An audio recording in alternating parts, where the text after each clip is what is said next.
Good morning. Hey, everybody. It's Jeremy from jeremy.net. I see that we've already got some people hanging out in the chat. Yeah, I see Subhash Kumar. Thanks for coming by. See my old boy Ion Rocks. Good to see you.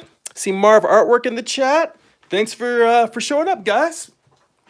So, I titled this one Inking and Thinking because I'm going to be inking and I'm going to be thinking about some stuff. And ironically, Ion Rocks being here, I'm thinking a lot about some conversations that he and I have had. Because I recently started feeling that I'm actually slowing myself down a bit too much in my process. See a few more people rolling in the chat. See Aaron in there. Hey, thanks for coming by. I am inking, what is this, page 7 of issue 7 of Morningstar. By the way, if you want to check out previous issues, you can buy the first trade, that's issues 1 through 4, at amazon.jeremy.net. You can also support my channel on patreon.com/Jeremy. I see Sarah Studios in the chat, American Swordfish. The whole crowd's here. It's the usual suspects. Thanks for dropping by. Hang on, I have to stop my cats from chewing on a bag full of books. Easy, come on. She gets mad when I pay attention to anything other than her. All right. So, as I was saying, I was working on this page, or actually I was finishing up the page before this, and thinking about the fact that I constantly believe in trying to improve one's artistic craft and push your work and improve. That said, when I look at artists that I admire, let's say like Brian Stelfreeze, Adam Hughes, Dave Sienkiewicz, David Mack, I look at the type of work that they do, and I realize that while I am trying to make my work as attractive as possible and make really well-drawn pictures, there's a certain level to which I'm like, you know what, these guys have a certain level of just craft and style that it may take me decades to reach from where I'm at now. And I'm wondering if all the time that I'm spending going back and redrawing certain pages and fixing all these tiny little things, and this is where Ion Rocks comes in, because he and I have talked about the fact that he definitely says I get a bit too nitpicky. But the fact that I am trying to make every page as good as I possibly can, that there is a certain degree to which improvement comes just simply over time by doing the work. And no matter how much you will yourself to make a piece better, it's only going to get but so good with the level you're at.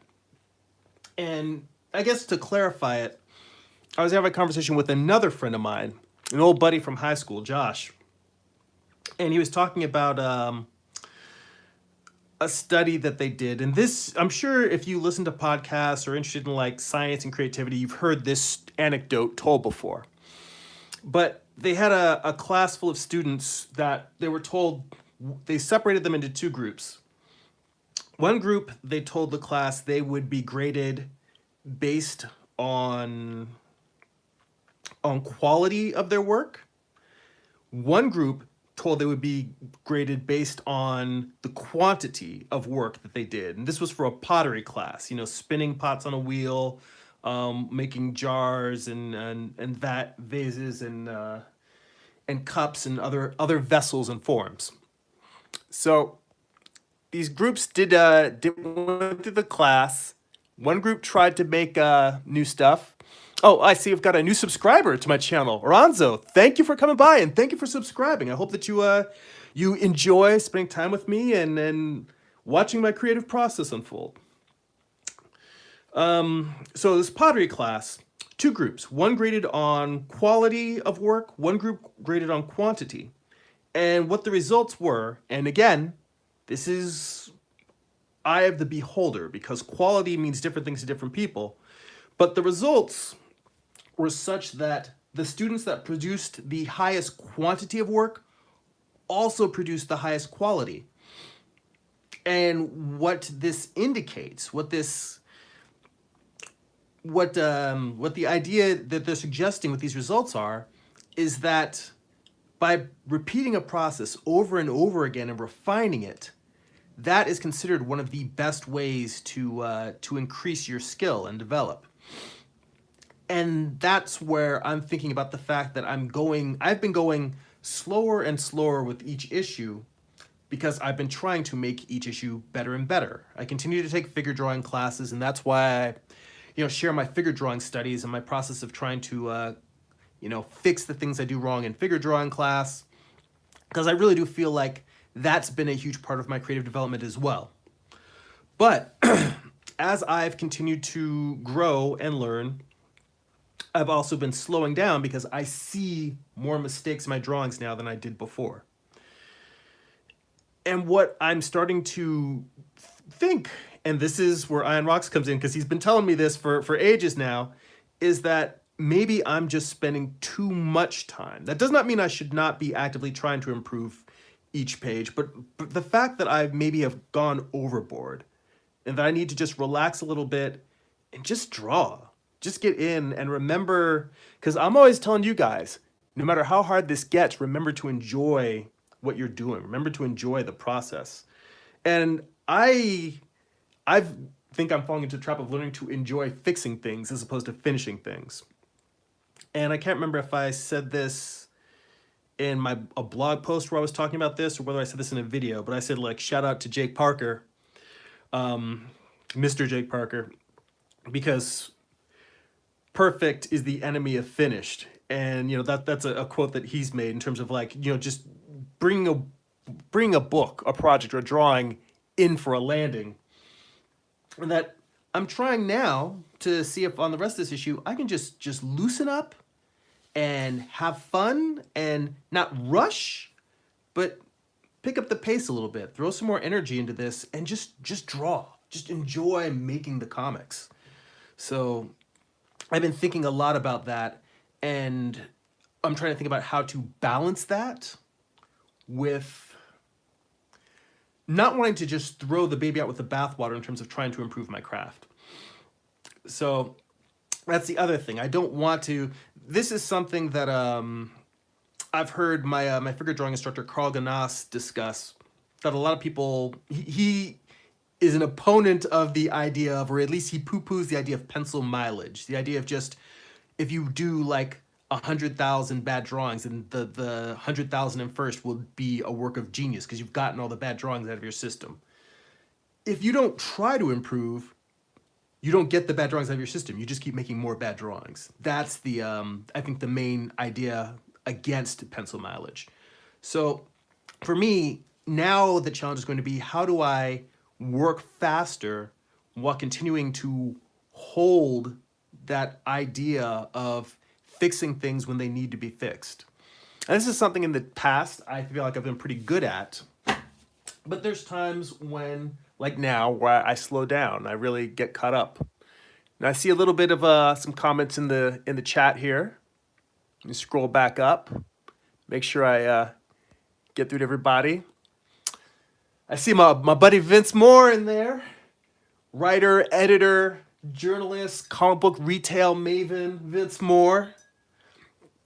Keeper of knowledge. And he said that Dave Sims' realization about producing comic pages, that he approached it like a baseball season with the goal of doing better on the next page. That is a really, really good way to look at it. I mean, that's really, I guess, what I'm trying to wrap my mind around, is that I try not to think of myself as a perfectionist, but I am a little bit of a perfectionist. Hang on, making a little adjustment to the camera there. Basically, I try to fight my perfectionism and keep it moving forward. And it's the reason why it's hard for me to fight perfectionism is because I believe, my opinion of my work is that I'm a better storyteller than I am a draftsman. I don't really think that my drawings, I think that my drawings are good enough to service the story, but I do feel like I have to work to make a good drawing, a pretty drawing, an attractive drawing, a compelling drawing. So for me, what I see as me, what is perfectionism for me would be like somebody just rattling off a convention sketch for a lot of comic book industry professionals. Like I look at their level of draftsmanship, their level of finish, their level of anatomy and proportion and dynamic energy.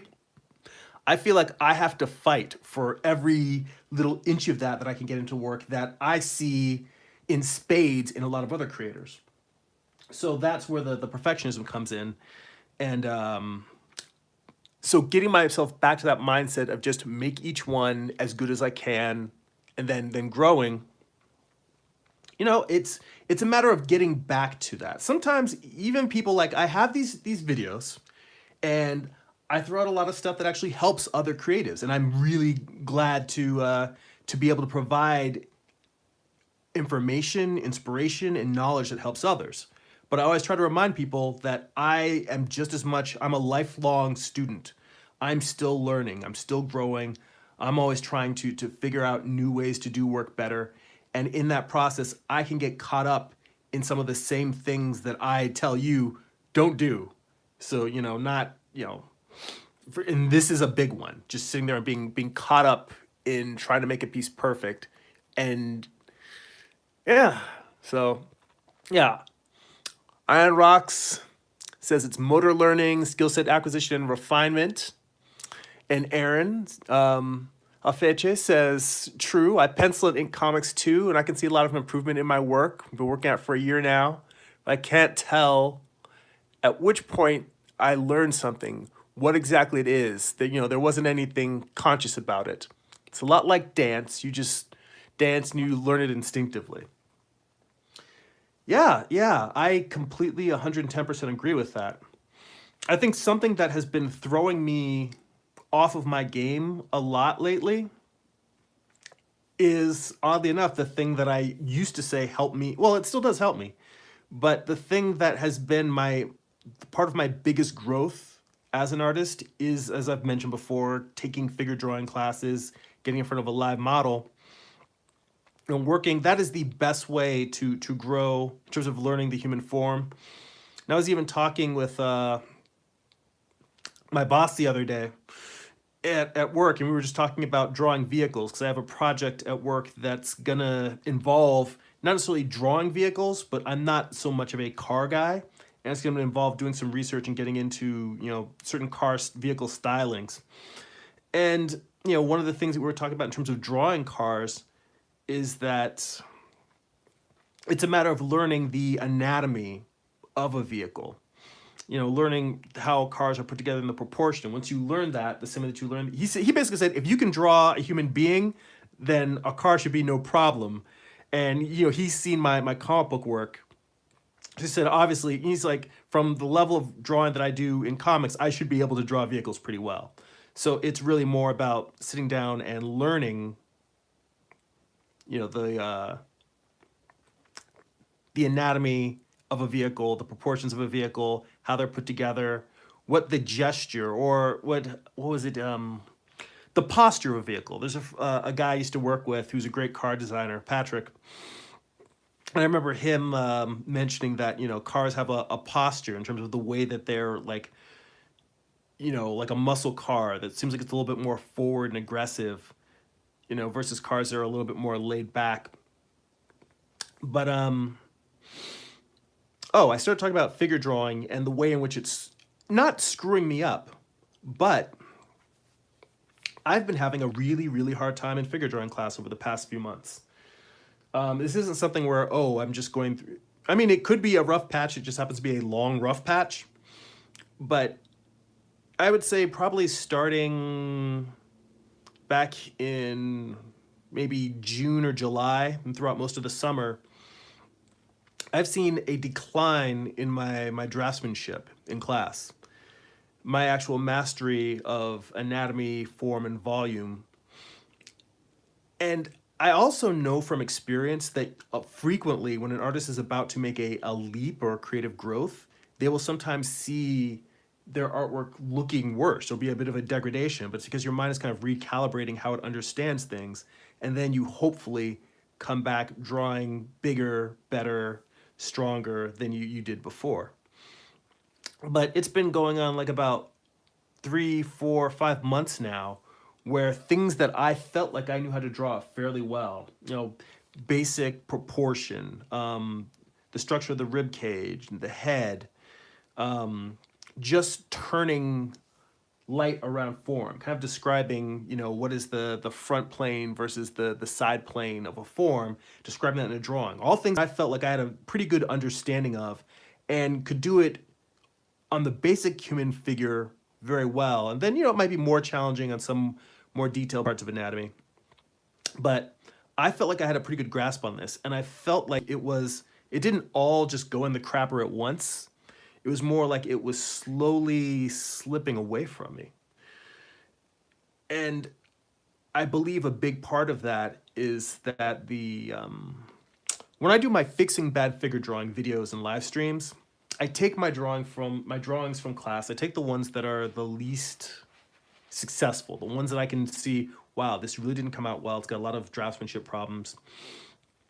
And I will go back and I'll redraw them with the purpose of just trying to figure out what I'm doing wrong. Because if I never go back and look at these drawings and analyze them and try to fix them, then the next time I draw those things again, they're going to be just as messed up. There'll be no growth. That's sort of the pencil mileage thing I was talking about earlier. But I haven't been doing that as much. Part of that is from really just trying to pour as much energy into finishing Morningstar, because as much as I love this project, I'm not sick of it, but I'm down to the second to last issue. And I really look forward to completing this story, A, because I feel like people who started reading it have waited a very long time to see how it ends. And I appreciate their patience, so I don't want to make them wait any longer. And then B, when you live with a project for a number of years, you kind of want to... I'm excited about things that I want to do next.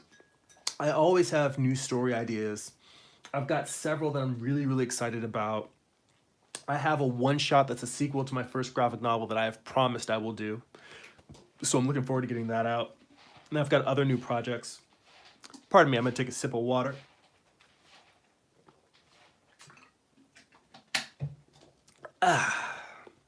So, I've got a variety of things that I'm looking forward to doing.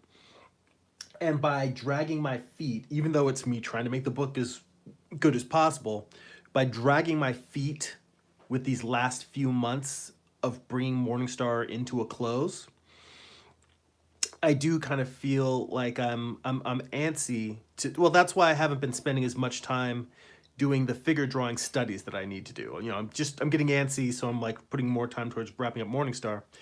And ironically, now I'm seeing that by not paying as much attention to my figure drawing studies, I'm hindering Morningstar. Because now I'm going slower because it's not improving as quickly as I'd like. So that's the real challenge, is balancing that's where it comes back to the muscle memory that we were talking about, and the mention of the Dave Sim quote. It's balancing growth with production. And it's also, to make it that much more challenging, in a way, that's one of the big curses of being a self-published, indie creator. I love the amount of creative freedom I have, but if I feel like a page isn't up to snuff or the book isn't ready, then there's no one it's not like if you work at Marvel DC, X-Men has to come out on the date it's supposed to come out. I mean, yeah, the industry is occasionally plagued with late shipping books, but by and large, Marvel and DC and and Image and all the major publishers, they have publishing schedules where they plan stuff out 6 months out, a year out, and they know what's supposed to be on the shelf. They know what's supposed to meet its ship dates. And if something doesn't hit those dates, then they're like, all right, do we need to call in an assistant to help with the inking, with the coloring? If it's a big event book, or if it's something that just really has to be out, they look at what they need to do to make sure that a project hits the schedule that it needs to hit. And with me, I can't just, magically, first off, the way I work, I probably should have people helping with my book. Like, I've considered looking for a colorist to do gray tones for Morningstar, because I do enjoy doing the work with the values, and I feel like doing them makes me a better inker because I figure out how to balance the values I do with the brush against the values that I do with the brush, inking here, versus what I do in Photoshop. So, it helps me find a nice balance just by the act of doing it myself. But I would say that the gray tones is probably, I don't dislike it, but I would say it's my least favorite part of the creative process, and it's the part that I'm usually trying to rush through and get done. That said, I'm not even sure how I would break up my creative process if I were to have other people helping me beyond the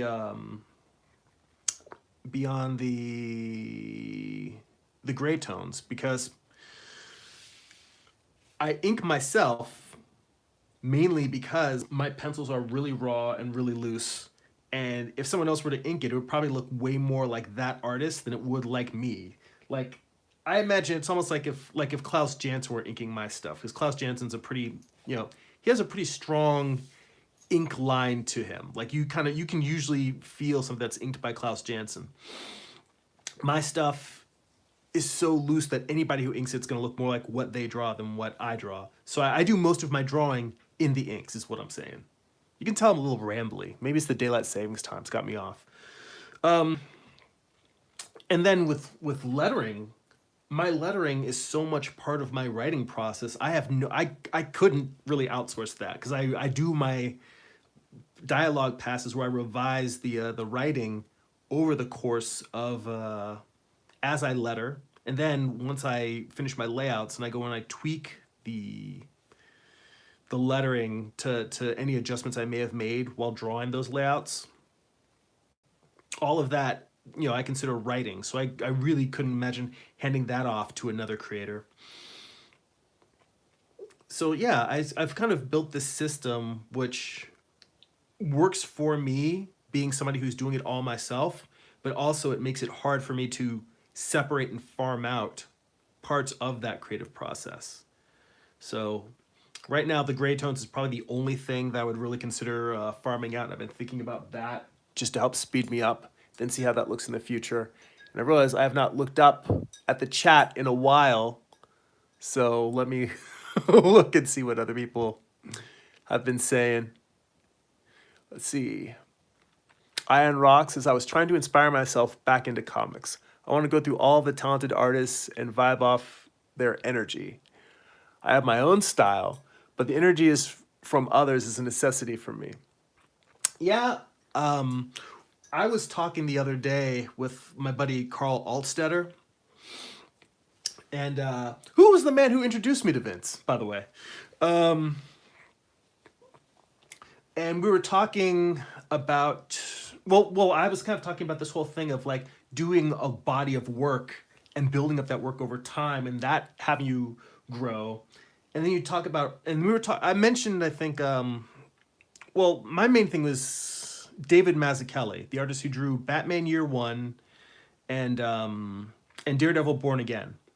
Two seminal comic book works. Like, I would put them up there with, in terms of their impact on the industry, I would say it's not unreasonable to mention them in the same breath as Watchmen. Like, they're just fundamental, like, ground, and the fact that they both kind of cover the same topic, in that they're both about taking a character and breaking them down and building them back up again. Now, in this case, with Batman Year One, it's almost like he's starting from the ground floor, whereas Daredevil is about a character getting broken down and rebuilt back up into a new version of himself, or just finding himself again. A character finding himself again versus finding himself for the first time. But the fact that, other than Stuck Rubber Baby, which I haven't read, and Asterios Polyp, which is brilliant, but that's a much later work. Like, he hadn't really published a ton of comics. And I was like, how does somebody come out of the gate and produce something that brilliant? So I need to go back. Actually, I should probably go back and do some research to see if there's some art books or good interviews on Mazzucchelli to kind of study how he developed as a creative, because I really don't know a lot about him so much as I know about his work. But I wanted to go back and reread those books. I think when I was talking to Carl, I'd also mentioned like I compared Mazzucchelli to Jim Steranko, another guy who just came into the industry like a bolt of lightning, mic drop, produced like some brilliant ass work, and it was like, peace out, bitches. So I see those two guys in that ballpark, and I'm just like, oh, I want to be like Steranko and Mazzucchelli. I know it's madness. But to Ian Rock's comment that yeah, I've realized that I've been spending more time reading books either about business and marketing or books about the craft of writing. Like I just started digging into John Truby's Anatomy of Story, but I haven't really been spending as much time reading comics just for fun. And I realize I need to get back to that because reading them for fun and absorbing stuff just because I think it's cool will also help feed into the growth of my work. So Mazzucchelli, I was gonna go back and reread Born. The fact that this season of Daredevil is kind of loosely based on Born Again is also one of the things that had me thinking about it. So I'm gonna go back and reread Batman Year One and Daredevil Born Again. There's other creators that I want to just go back and start reading. Just to recharge the batteries. That's kind of what Ian Rocks was saying, was looking at the people that influence you and saying, well, what gets you excited about them? Vibing off of their energy. So there were more comments.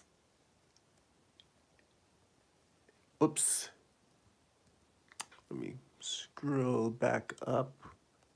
For some reason, the scrolling here on the chat is acting a little wonky and it's not playing nicely with me. Let's see here. Oh yeah, so Vince says, hey, sounds like a chance to study some Big Daddy Roth for the car work. And it's funny, Ratfink came up in the conversation on the project we're talking about. So I think the challenge is that I'm not going to be doing sketches so much as I'm going to be doing graphic design based on other people's styling.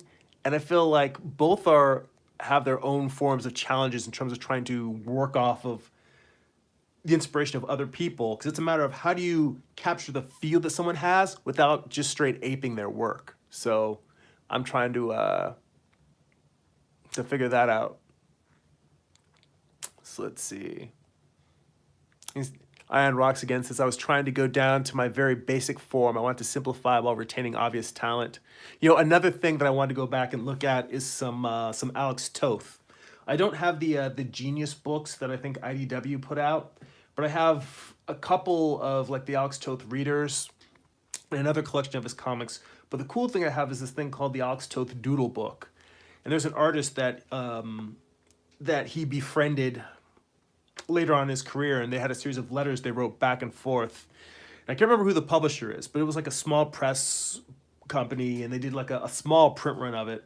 But it's beautiful because it's just like handwritten letters filled with sketches and drawings between Alex Toth and this other artist. And I wanted to go back and reread that too, because in a way, it's kind of like, I imagine it's like the conversations that I have with other artists, except it's him, it's from Alex Toth. In terms of like, this is my process, this is how I do it, this is what you should do, this is what you shouldn't do, this is what's bad about your work, these are things you should aspire to and work towards.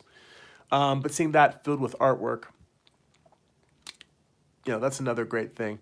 And Vince comes back in with another. See, I knew just by saying that, this is why it's great to have him here on the show.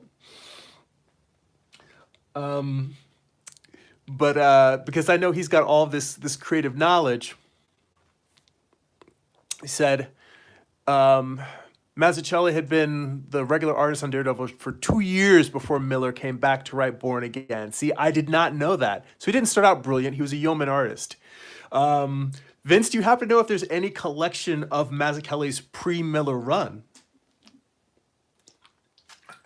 Because I would, in fact, like to watch Mazzucchelli develop into the artist that we know him as now.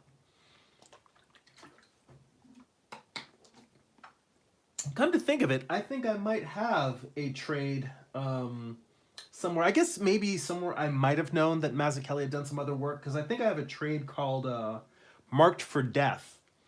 And it's not Born Again, but I believe that it is written by Miller, drawn by Mazzucchelli, and inked by Janson. I think. Or it could just be Miller and Janson. I would have to go back and look. But I'm curious if you know of any collections of Mazzucchelli's pre-Born Again run. Not because I've got the whole Schadenfreude thing of wanting to see somebody when they weren't at their best, but more I love watching other artists develop and change and grow and see how they make the creative decisions that they make to get them, like looking at artists I admire and seeing what they were like when they weren't necessarily fully formed. Because I will tell you, and I have no shame about this, I do not feel fully formed as an artist. At this stage in my life, I'm in my 40s now. I've been drawing for most of my life, but you know, it wasn't until I sat down in 2009 and published my first graphic novel that I got really serious about making comics and making art. And I'd already been taking, in a way, taking figure drawing classes was kind of what gave me the courage to try to make comics, because I could see that I was learning to grow.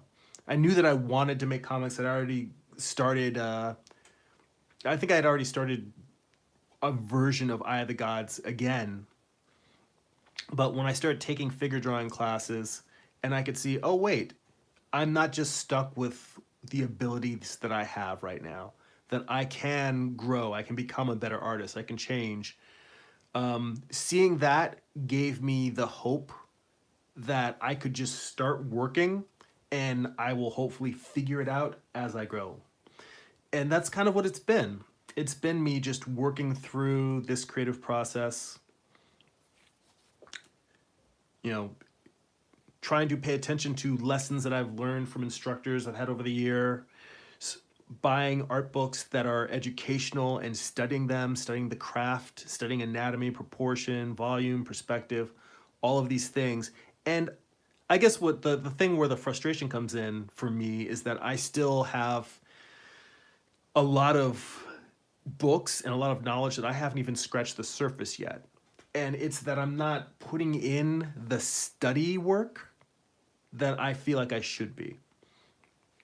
So that's where that, I did a video a long time ago called Reference Rot, where I say that you keep buying all these art books and anatomy books and all of these things, thinking that, oh, well, I have this book now, so I'm gonna be a better artist.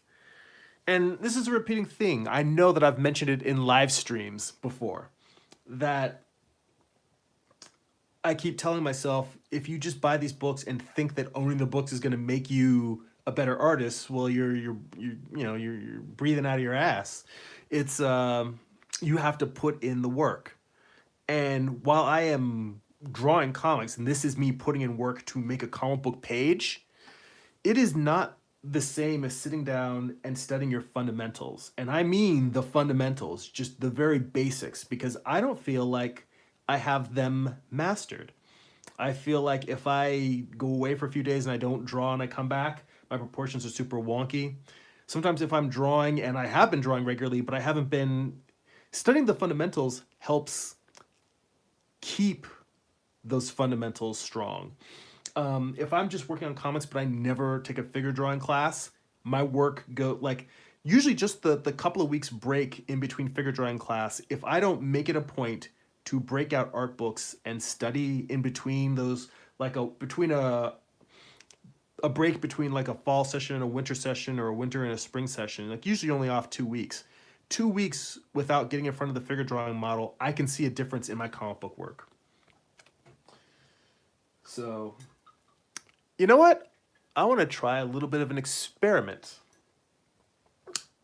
As I'm doing this, I'm going to lower the camera a little bit. And if it sucks, then I'll put it back up. But I'm going to try and lower it and see if it's not in the way too much while I'm drawing. So that, you know, I do love the videos that are really well edited that artists do, where you can see a lot of detail while they're working. And I thought, well, I can't necessarily. I could set up a multi-camera setup, but then I'm gonna have to get like two cameras, have them streaming going into my computer instead of drawing using my phone to do it. But I wanted to see what would happen if I change it up and do some of the stream from a distance and a little bit close up, so hopefully you can see a little bit more detail. And I apologize if now having the camera lower, it sounds like I'm yelling at you, because I'm always trying to find sort of the right distance when I'm using my phone, because the microphone sometimes picks up a little bit of stuff. And it's weird. I'm looking at this trying to figure out if it's grainy for you guys, because looking at it through the camera, the picture looks a little bit grainier than it was when it was farther back. So hopefully it's not a loss of quality and that you're actually just getting to see more of what I'm doing closer. Now, back to the chat before I keep running my mouth. Oh, a lot of folks showed up. Thanks everybody for popping in. Let's see. So Travis Fredericks in the chat. Thank you for stopping by, Travis. Glad to have you here. Let's see. Yeah, Vince says as far as the Daredevil stuff, he says that Denny O'Neil was the writer on Mazzucchelli.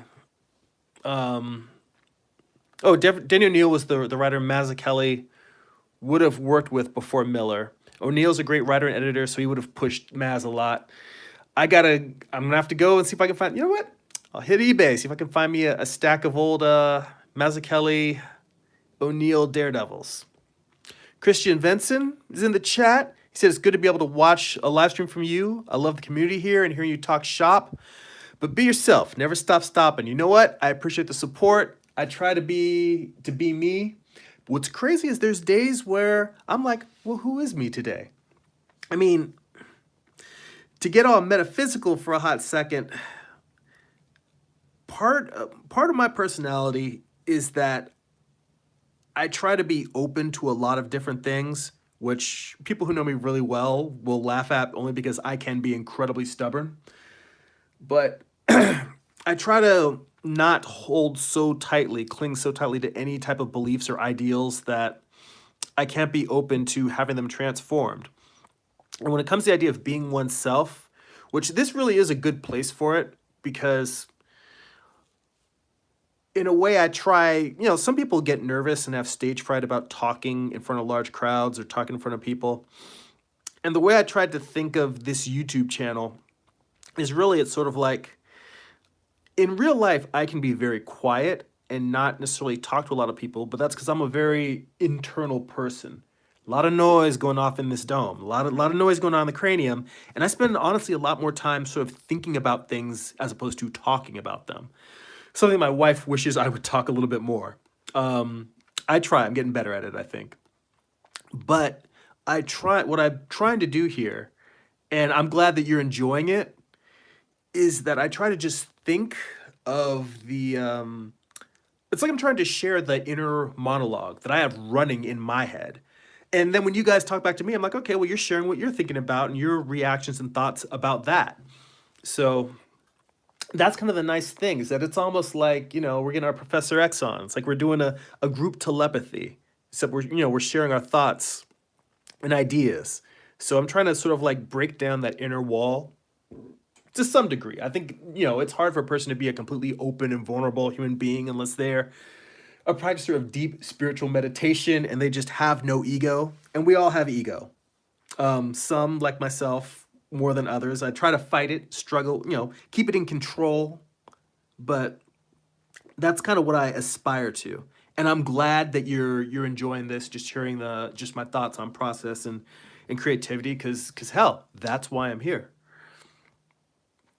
So, a few more comments. And I'm glad you guys have the comments come in, because I realize it's like there's some days where I'm drawn, then I have to check and make sure, and I get focused so much on trying to think of things to talk about that sometimes I have trouble focusing on the drawing. But this feels like a nice groove with the questions and being able to think and talk while I'm drawing, and then come back, keep drawing.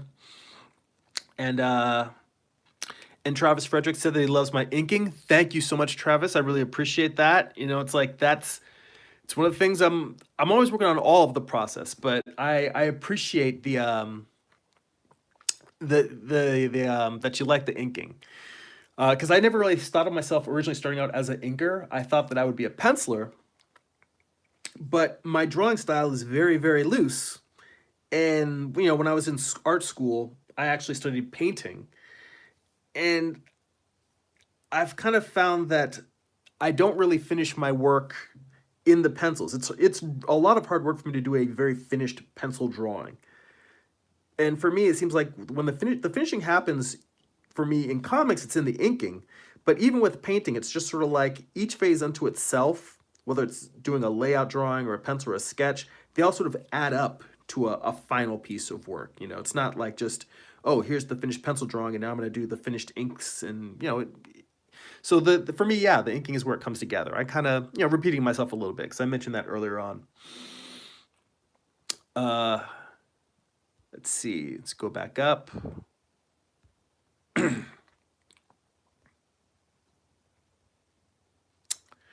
Ian Rock says, I choose comic style over reality for the simple fact that humans aren't as cool in real life as they are in comics. Their lines aren't dynamic. You know what? Word. I will give you that. That's true. It's funny. My wife watches a lot of she watches more TV than I do, and she really likes the show Gilmore Girls, which I was the one who actually turned her on to it because listening to interviews with the creator of the show, it sounded like the type of thing like I know her pretty well, and it sounded like the kind of thing she would like, and it is a really good show. But my point being is that my wife likes stuff like the show This Is Us and Gilmore Girls, stuff that's very grounded, realistic human stories. She also likes a lot of comedies. My tastes go towards either the absurd or the surrealistic. So for me, stuff like Mr. Robot, which just a crazy over the top level to Fight Club / deconstruction of consumerism and society and technology. I haven't watched a lot of episodes of Black Mirror yet, only probably 3 or 4 episodes, but that's one that I look forward to making the time to run through the whole series. This is just to go on Ian Rock's comment about humanity, about real life and people being comic style being more interesting than the day-to-day real life. I think that I'm interested in stories about experiences that I'm never going to have. Um, I do feel like I need to have a better understanding of the basic human interaction. So watching a show like This Is Us is something I want to do just because I've heard so many great things about the emotional impact of those stories and how they can be really heart-wrenching. And it's not that I want to learn how to manipulate people emotionally. It's that even in a very dramatic or a science fiction or horror, a fantasy story, what matters is the human element. You have to care about the people in order to care for whether it's Battlestar Galactica or you know or Sabrina the Teenage Witch. If you don't care about the people, it doesn't matter how cool your plot is. So I'm interested in stories like This Is Us for the human content and the human aspect. But much like drawing, oh, I realize I'm sliding too far over to the side. Sorry. This is the downside to putting the camera this close. I'm not used to it, so I have to. And plus, believe it or not, now the camera is kind of like exactly in the line of where I would be looking, so I have to kind of look around it while I'm inking. Oh wow! You know what's really surreal is just for shits and giggles, I stopped looking at the page and now I'm looking at the camera as I'm drawing, and just I'm drawing through the phone, and it gives me this surreal, like it's like when a doctor's performing surgery and they're looking through a camera. No, I'm not gonna keep doing this because I'm gonna mess up on this line right here, and just I kind of want to have it just line up with that branch real well. But when I was looking through the camera while inking, instead of looking at the actual page, it gave me this surreal level of separation. I think if I were working on a larger piece, that might be an interesting experiment, is to do a piece where I'm just looking at the camera and not looking at the page itself. I lost the thread a little bit, but yeah, you kind of got the idea where I was going about story-wise being interested in something stylistic, the same way that Iron Rock said about comic book style, as opposed to realistic style or realism in art. And I apologize for the camera shaking. I've got a little camera arm that the phone is suspended on, but in order to read the chat, I have to go up and scroll through it, which means that I'm making the making the phone shake each time I touch it. So hopefully it doesn't make you motion sick. I'll try to keep it to a minimum. Or actually, let me just put the brush down for a minute and keep the camera still while I scroll through and address some of these comments. Iron Rocks also said Kim Jong-il made me rethink that while I'm still in a cocoon.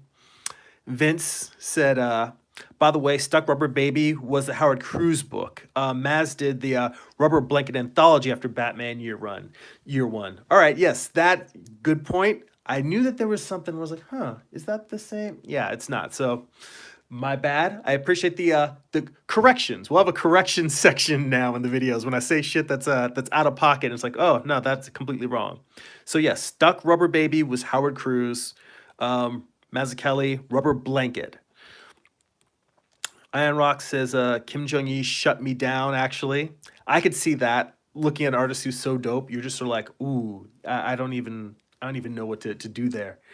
Yeah, I mean, Kim Jong-il. I go through thanks to Iron Rocks. I have those his sketchbooks, and I go through them and just sort of absorb because it's so brilliant and so powerful.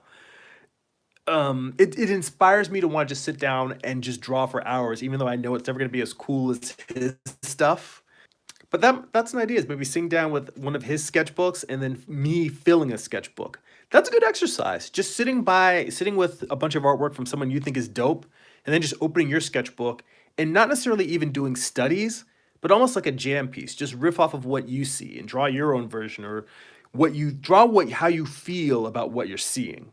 You know, I'd say I was a little emo in college. That's what I used to say, is like I never got mad at people, but then they would see my artwork and it'd be all these horrific, monsters and demons and stuff, and I'd be like, well, I draw my feelings.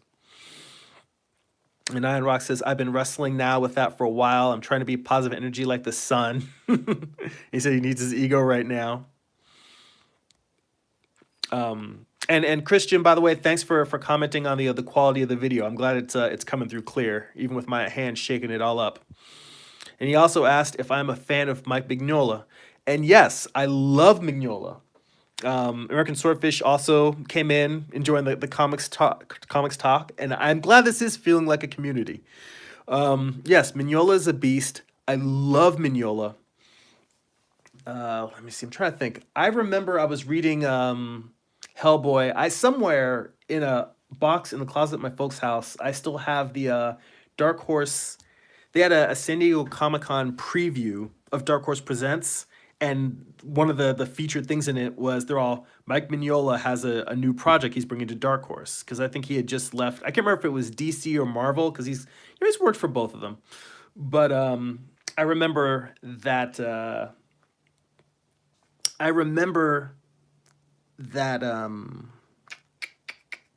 that Dark Horse thing coming out and seeing it and being like, this looks really, really cool. I'm all, what are those giant ass sunglasses on his head? So I didn't realize they were supposed to be shaved off horns when I first saw it. But yeah, I still haven't read the entire run of Hellboy. I think I've read like the first 4 or 5 volumes. I've read a little bit past The Wolves of St. August, but I know there's a lot to go back to.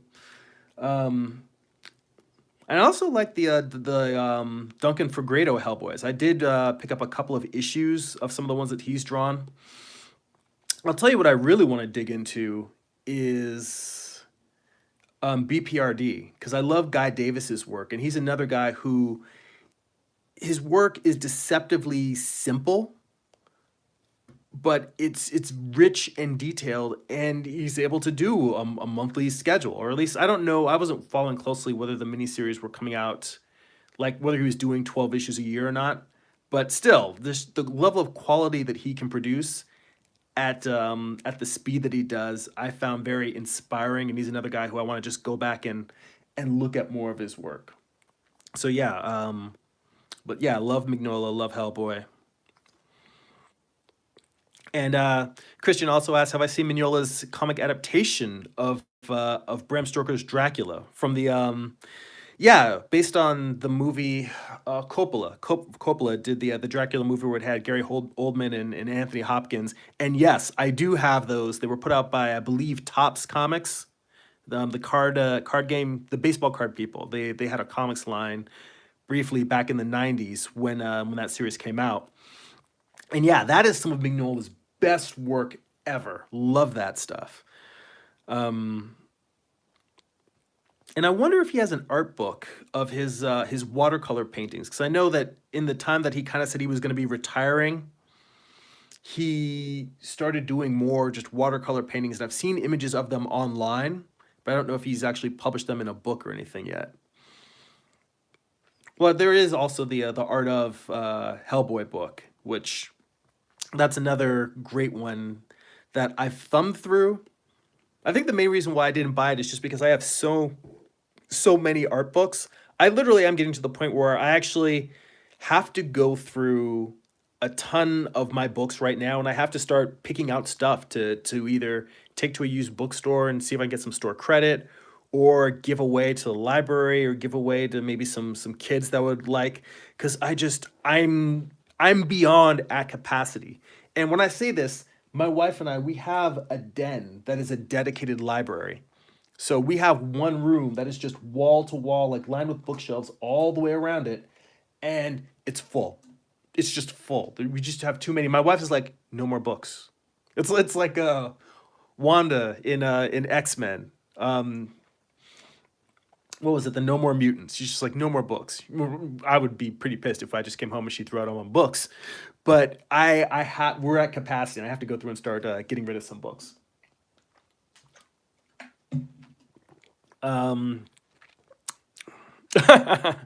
give your unused books to us for channel giveaways. That's a good idea. You know what? I might actually do that. We'll see.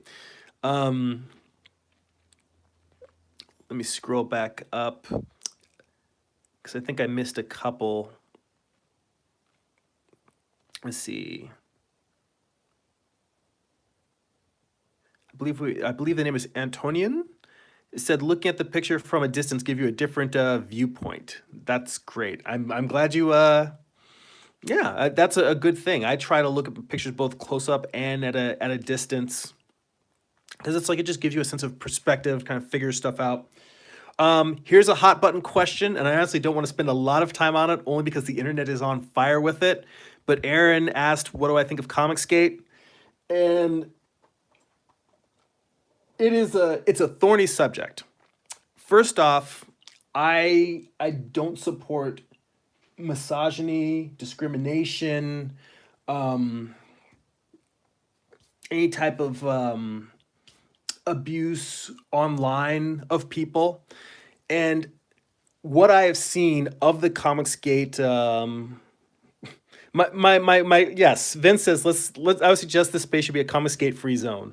The sum up of my thoughts are, there are artists and writers I know who I respect and like their work, who said that the Comicsgate movement is simply people that are really supportive of indie creators, and they don't necessarily want their classic heroes to be changed or altered. And then I've also seen people that have that let's say the people that are supporters of Comicsgate have harassed women, people, trans people, people of color, said horrible things about them, been really abusive, and that I am absolutely against. I think that the truth is probably that there might be some really there's probably some good stand-up people in there that just want to support indie creators. There's probably some bad actors that are doing a lot of horrible, abusive things online. I don't think that it can be summed up in one thing. I think there may also be social justice warriors that go too far in pursuing people who might not necessarily be racist or you know, they may simply say, I just want a character to be, they just want to see the character the way that it originally is, and they would prefer a new character be created instead of having that character made a woman or transgender or gay. And I just want to make comics. I don't support people abusing anyone. So that's sort of like I'm not pro Comicsgate. I think that the people that I've talked to who I don't think are bigoted, who do support it, I don't think they necessarily, maybe they're not aware of the people that are perpetrating abuses within the industry. But I don't want to get caught up in a pissing match about what people are or aren't doing. All I want to do is make my work. So that's kind of my whole thing on it. So let's move beyond that, because otherwise this whole, like, people will start trolling the channel. The whole thing will become into conversations about it. To be honest, I don't really care what other people are doing. Making comics is hard enough as it is. And my whole thing is I just want to try and put my attention towards producing the work that I want to make. Yeah. Vince says it is a pissing match. Iron Rock says people are actually moving away from comics. And you know what? That's the thing. If people are spending their time fighting and arguing with each other instead of making good work, then you're going to lose an audience.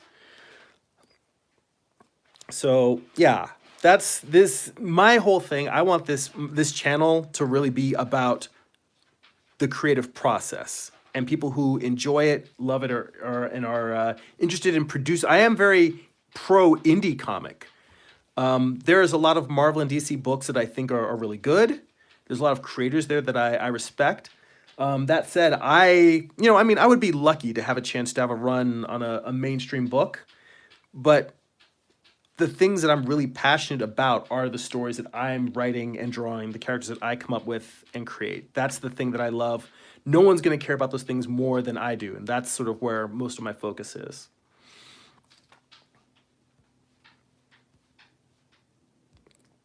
So let's see. What else do we have in here? Iron Rock says companies are trying to attract people to comics by adapting that, and are seeing a female Thor and are pissed about a black Spider-Man. But these are the same folks that don't really buy comics. Well, it's in terms of a female Thor, I will tell you what my thoughts are. Very simply, I think Jason Aaron's a good writer. I haven't read everything that he's read. I've read some of his Wolverines, a few issues of his Thor. I still need to read the entire run of Scalped. But kind of like when Nick Spencer did the Captain America Secret Empire and the whole Hail Hydra thing with Captain America, I look at that kind of the same way that making the female Thor, the Jane Foster Thor, I look at those very similar in the sense that Nick Spencer, Jason Aaron are both comic creators whose work that they've done in the past I like. So if they do something that is quote unquote controversial, if they make big changes to the character, I just simply say, all right, well, the first question is the story any good? Because people were ready to deeply criticize those books before they ever came out. And I personally, I don't really read by character. You could give me 100 issues of Wolverine, I'm probably not gonna really care about reading them. You give me an issue of Wolverine drawn by John Byrne or Walt Simonson, written by like Mark Miller, written by a creator that I really enjoy, then that's what I'm going to read, because I like the voices of the creators.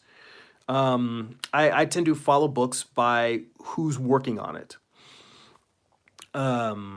So with something like the female Thor, I just figure Jason Aaron does good work. we'll wait and we'll see what the book is. And from what I've heard, it actually was a pretty good series. So I look forward to reading it when I have the time in my schedule. But when people make these big changes to Marvel or DC characters, first off, I'm not really the main audience for that. So I don't know if I'm even qualified to speak on it in the sense that I'm not buying Marvel comics every month. I think that the people who are their regular audience do have a right to voice their opinion about what they do and don't want in their characters. And it doesn't necessarily mean that Marvel or DC has to do what the fans say, but if they do work that the fans don't like, they're going to lose readership. But that said, I'm probably not really the best gauge of that. I'm reading for the creators. And if a creator that I really like goes over to and does an image book, I'm gonna be interested in that. Like Ed Brubaker, I still haven't read his entire Captain America run. I want to read it because I've heard great things about it, and it brought back Bucky, which everyone thought was again bringing back Bucky. That's another thing that everyone thought was a horrible idea, and he's been great in the comics, and he's been great in the movies. But I've been reading his recent series Kill or Be Killed, and then I read and when I got to the end of that series, I had just also picked up. They did a criminal hardcover that came out not too long ago, a one shot called "My Heroes Have Always Been Junkies." I love both of those books so much that I'm like, all right, I need to go and read all of Brubaker and Sean Phillips' works. Like I've read the first volume of Fatale, and I really loved that. And the only reason why I haven't finished it is because I'm like, I don't have as much time to read as I'd like. I'm busy making stuff. But I want to read the Fade Out. I want to read all of the Fade Out, all of Fatale. I want to read all of their stuff. And this is something that I intended to put. I'm going to raise the camera back up because by the way, just to let you know, we're going to wrap things up in about 5 minutes here. So now's the time to get your last minute questions in. But let me bring this back up to the full view. And you know what? I will try to make it a point from now on in future live streams to just go back and forth. Have a little bit where we're close up, a little bit wide out, so that you guys can hopefully get a little bit of contrast and detail as I'm going. But yeah, watching Brubaker and Phillips, one of the things that really struck me is that they are what I imagine when I think of a seamless creative team, where you really can't tell where the writer ends and the artist begins. I mean, obviously, you know that the word balloons are the writers, and you know that the drawings are the artists, but they create. What I mean is that they create comics that feel like it could have been created by a writer artist. Like, why am I blanking? Howard Chaykin. Howard Chaykin is one of those great comic creators who, he will draw stuff for other writers and he will write stuff for other artists. But, when he's writing and drawing his own stuff, it's just got this seamless magic. And while, Chaykin also does a lot of crime work, there's definitely more of a cheeky sense of humor in a lot of Chaykin's work. My point being is that Howard Chaykin's work is of one hand. The same way that Will Eisner, when he writes and draws a comic, it's all of his hand. And Brubaker and Phillips have a collaboration that feels like one person's doing it.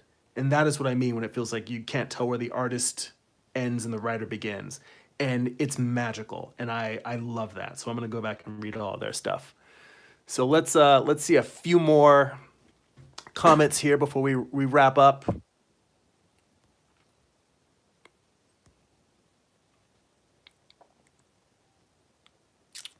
So American Swordfish says, I don't like the way comics are turning into. That's all I'll say. I'm sensing less quality in mainstream comics. I respect your restraint and the desire to not turn this into a huge battlefield. Like I said, there's people I know and I respect that are on both sides of the debate. And in a way, not getting involved in the debate is a cop-out. But I don't feel like taking a side is going to make my work better and get my work out to more people. So it's not a matter of copping out. It's more of, I'm not going to fight a fight that doesn't, it's selfish, but I don't want to fight a fight that doesn't serve me. So I just want to make comics and write and draw and tell cool stories. And it sounds like everyone that's here in the chat can agree with that. And that everyone here in the chat is also supportive of indie comics. So I think that's something we can all agree on, and yeah, we can leave it there at that. So I appreciate your point of view, Swordfish. Ian Rock says, as a person, I love diversity. I'm a New Yorker in my soul. I love every kind of fair in a crowd. You bet I'll be there. Christian says, I have to get going, guys. It's been real. Catch you on the flip. Female Thor was a great read. Keep your minds, eyes, and ears open. I appreciate it. And if you're already pieced out, it was good to see you. Thanks for stopping by. And people say, why fight change? Things that stagnate die off. Des Lascelle says, unbiasedly, Thor was pretty good. Russell Dodderman is not from this earth, an incredible artist. He's another guy that his stuff looks amazing. I started following him on Instagram. Yeah, they put together a great creative team. Then let's see. Vince says, if memory serves, Brubaker started out as a writer-artist, so that might be what you're sensing. That's very, I did not know they started as a writer-artist. I know there was a book called The Low Life. I don't know if he drew that, but that was like an old Oni Press book. Maybe I need to dig that up, read some more about his old crime comics, because he's been doing crime comics since the beginning. Des Lascelle also mentions Scott Snyder and Greg Capullo. They're a great team. Yes, they're fantastic. I've only read The Court of Owls, but again, when I can make time, I plan to read through their entire run. Controversially, I realize I'm really going to have to start reading more digital comics because I have too many books that I don't want to get rid of, and I also have there's too many things that I still want to read. So I'm gonna, simply by force of volume, I'm gonna have to start reading more Comixology, getting digital comics from the library, or more maybe just checking out physical books from my local library. Local libraries do not get enough of a shout out. It's great that they provide comics for everyone to read and enjoy. So, we're a little over an hour here, and thank you for stopping by. Like I said, you can support my work on patreon.com/Jeremy. If you want to buy some of my comics in print and digital on Amazon Kindle, you can get it at amazon.jeremy.net. I'm also on Comixology. So if you're new to the channel, please subscribe. If you like these videos, share. Please subscribe. Thank you so much. That's it for now. Go be creative.